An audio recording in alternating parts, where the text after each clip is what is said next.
Health Day, the spotlight falling on South Africa's persistent micronutrient deficiency. You can go even broader than that and suggest that there's actually too many people going to bed hungry at night. Now, there's been concerns about the high levels of food insecurity in our country being thrust into the spotlight due to inflation, which has risen way past the expected levels from earlier this year. Inflation and interest rates and the cost of food. So where does corporate South Africa fit into this in tackling food health and food security? Once again, joined by Leanne Kiezer, Corporate Affairs Manager at Danone Southern Africa. Hello to you, Leanne. You and I spoke a couple of weeks ago, and here we are on World Health Day. The problem is we don't eat very healthy. Here's why. It's too expensive. Hi, Gareth, and happy World Health Day, and thank you again for the opportunity to address yourself and the listeners on a very important topic and a very important day.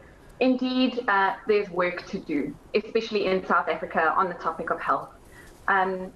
Compounded with the fact that we're making, unfortunately, not very healthy food choices, we have this complexity of the poor availability and accessibility and affordability of food in South Africa. So, many South Africans, as you mentioned, are going to bed hungry.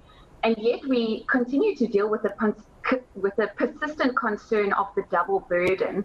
So on one hand, while many South Africans are, we might call it overnourished because overweight and obesity is a massive growing issue in our country, at the same time, we see undernutrition, hunger, and in many cases, this is a form of hidden hunger, which means that although you can't necessarily see it just by looking at someone, superficially inside at a biochemical level, they don't have the vitamins and minerals that they need to sustain themselves, to grow and sustain their day. And so with this double burden, complex, even more complex because of food insecurity, it's now more important than ever to talk about how we actually practice healthy eating practices in South Africa. It really is, and I suppose this ties in very nicely, doesn't it, Leanne, when we talk about micronutrients. So forgive me if I have to ask about Healthy Eating 101. What exactly is a micronutrient? You say that this is something that could be on the inside. You and I might not even see it. So what are we actually talking about? Someone sitting at home going, I don't know if I've got enough micronutrients. What do they look like? Where do I get them? Yeah, so micronutrients, the words you might know, is something like a vitamin and a mineral.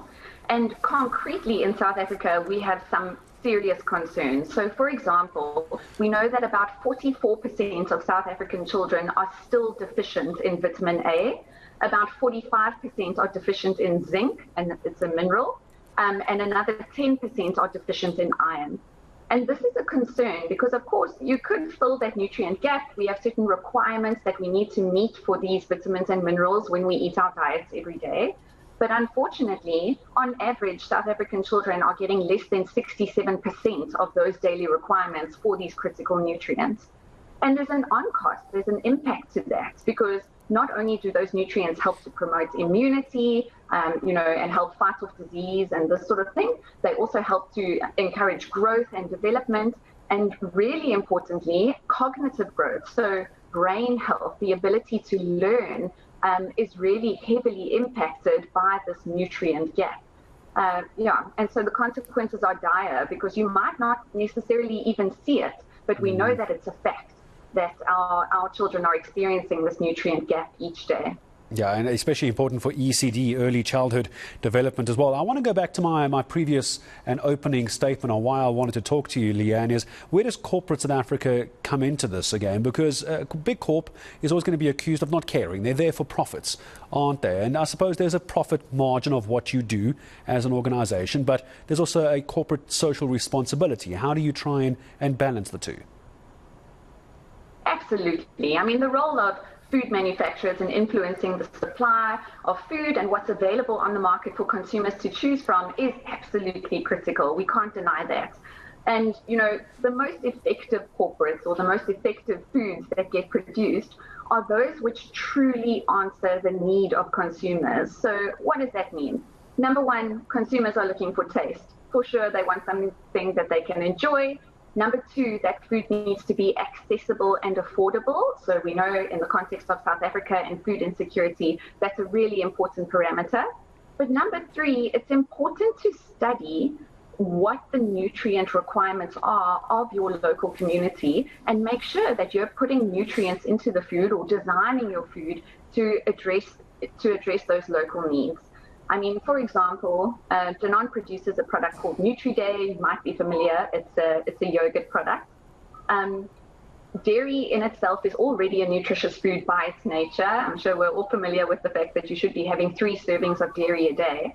But over and above that, NutriDay has done research to better understand this micronutrient gap, or this gap in vitamins and minerals in South Africans, and has intentionally enriched or added those nutrients into NutriDay to help close that nutrient gap.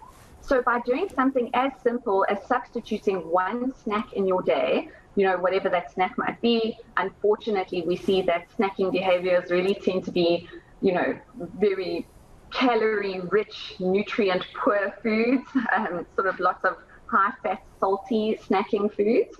And so if you just substituted one of those a day with, another whole food like a fruit, a vegetable, or for example, this NutriDay, which has been enriched with added nutrients, you could help to close that nutrient gap and really help children achieve their daily intake goals for the day. It could be as simple as just a small snack just once a day. Not saying if you try and change the entire diet. Little changes make the big difference. Leanne Kiezer, thank you very much. All the best to you and your loved ones for a long weekend. A happy Easter to you as well. Get a micronutrient bunny for the weekend. Leanne Kiezer, Corporate Affairs Manager at Danone Southern Africa, joining us here. Big plan.